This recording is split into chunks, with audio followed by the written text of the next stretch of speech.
Hi friends, this is Parvati. Welcome to a new lecture on environment and ecology. The next chapter which we are going to discuss about is about the terrestrial ecosystems. First, we will learn about what is a terrestrial ecosystem. It refers to the ecosystem of land. If the ecosystem is on the water, it is called as aquatic ecosystem, and if it is on the land, it is called terrestrial ecosystem. It comprises of 28% of the whole world. Due to variation in the topographic features of valleys, mountains, and slopes, certain differences occur on land, so that we can see different types of terrestrial ecosystems in the world. First type is tundra. Tundra, the name itself, we can see that they are found in where the environmental conditions are very severe. And there are two types of tundra: Arctic tundra and alpine tundra. Its distribution is on Arctic tundra extends as a continuous belt below the polar ice cap and above the tree line in the northern hemisphere. It occurs the northern fringe of Canada, Alaska, European Russia, Siberia, and island of Arctic Ocean. On the south pole, tundra is very small since most of it is covered by ocean. Because the amount of percentage of land on south pole is very less. That is why the distribution of tundra on the south pole is comparatively neglecting. The flora and fauna present in the tundra includes typical vegetation of Arctic tundra is cotton grass, sedges, dwarf heath, willows, birch, and lichens. Animals of tundra are reindeer, muskox, Arctic hare, caribous, lemmings, and squirrel. Next one is forest. I think everybody is familiar with what a forest means, and it includes different kinds of. We know that we can see different kinds of forests. That is coniferous forest, temperate deciduous forest, temperate evergreen forest, temperate rainforest, tropical rainforest, and in each we can see around five types here. In or every in the every five types, we can see other five types of forest. Like in the case of temperate deciduous forest, we can see temperate evergreen forest, temperate rain forest, everything. Yeah, we can see in that uh, different types of forest, right? I think everybody will be familiar about which types of forest is known as coniferous, which is known as temperate, and all. Okay. And the next one is what all are the Indian forest types? It includes tropical evergreen forest, tropical deciduous forest, tropical thorn forest, subtropical evergreen forest, and Himalayan temperate forest.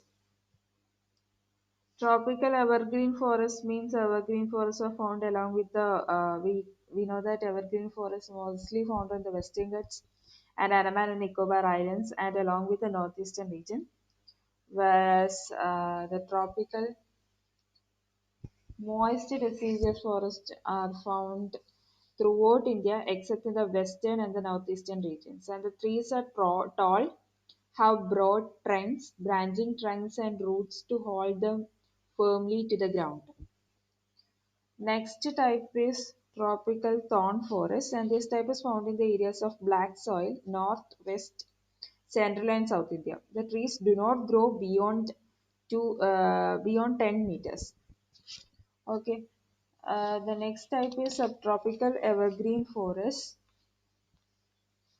It means the evergreen forests normally have prolonged. We know that they normally have prolonged hot and dry season and the cold winter. It generally have evergreen forests with shining leaves that have a varnished look.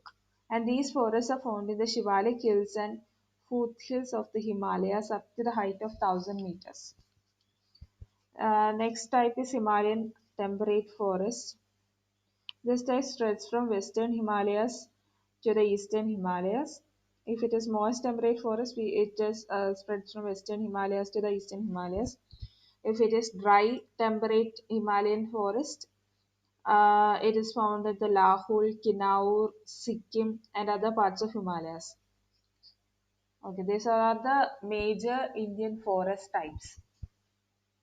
Next, we will learn about deforestation. It is the indiscriminate felling of trees as a result of urbanization, mining operations, and use of wood for domestic and other purposes have caused heavy depletion of forests. That is known as deforestation. That is, in simple words, we can say like cutting down of trees. Okay.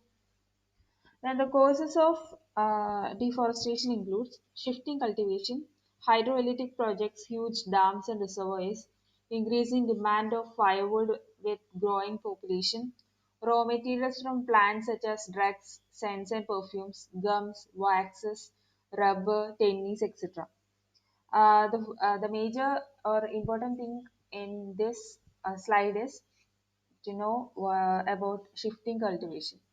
Shifting cultivation is mainly takes place, or it is a practice. A patch of land is cleared and vegetation is burned and the ashes mixed with the soil, thus adding the nutrients to the soil. And this shifting cultivation is also known as slash and burn agriculture.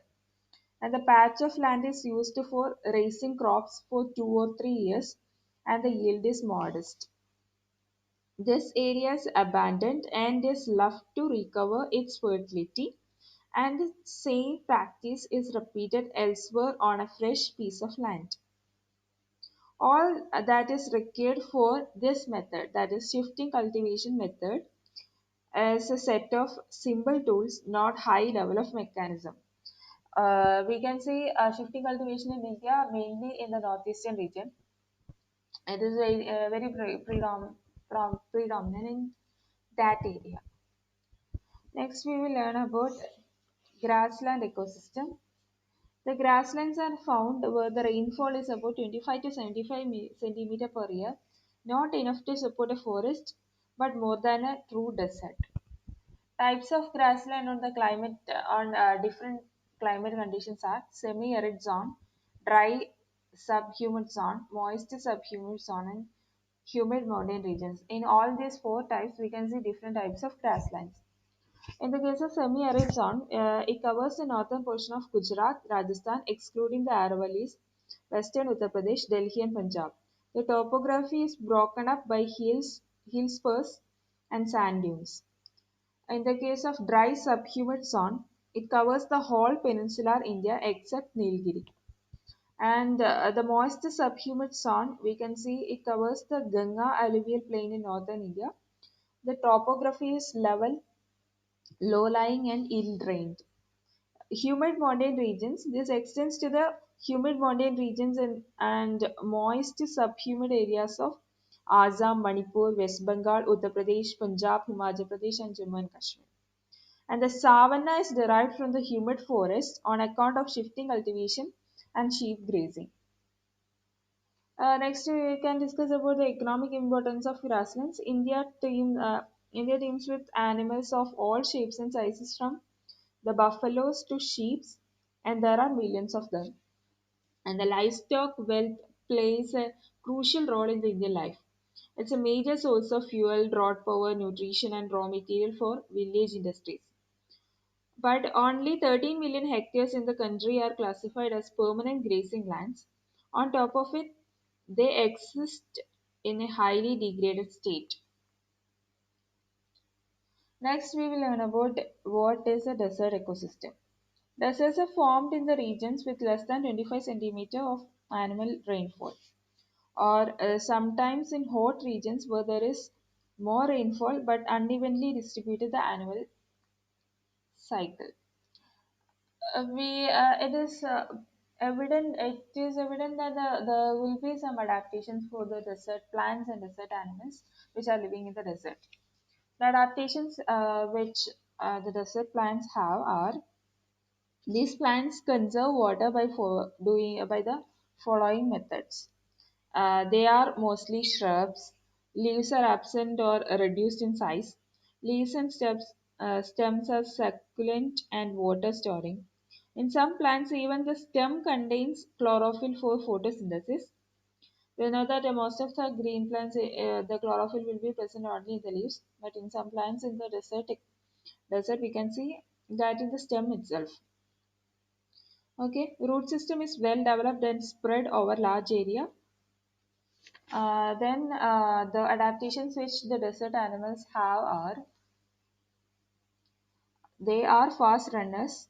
They are nocturnal in habit to avoid the sun's heat during daytime. They conserve water by excreting concentrated urine. Animals and birds usually have long legs to keep the body away from the hot land. Herbivorous animals will get enough water from the seeds which they eat. Another camel is known as the ship of the desert as it can travel from long distances without drinking water for several days. Next, we will learn about what is called as desertification. Desertification. It is a destruction of biological potential of the land which can ultimately lead to desert-like conditions. In arid and semi-arid regions, the restoration of the fragile ecosystem is very slow, and issues like deforestation, mining enhances the desertification. Desertification is a main problem faced by desert adjoining areas, which stretches across parts of Rajasthan, Gujarat, Punjab, and Haryana. The causes of desertification are population pressure, increase in cattle population, overgrazing, increased agriculture, developmental activities, deforestation, etc. Then before that, the have some control measures to prevent desertification. Some of the major programs currently implemented that addresses the issues related to the land degradation and desertification are Integrated Watershed Management Program, National Afforestation Program, National Mission for Green India, the Mahatma Gandhi National Rural Development, Rural Employment Guarantee Scheme, etc. Okay, that is all for today. Today's the chapter called Terrestrial Ecosystem. Please subscribe to my YouTube channel if you like my videos, and thank you so much. If you have any questions, please write it on the comment sections. Thank you so much.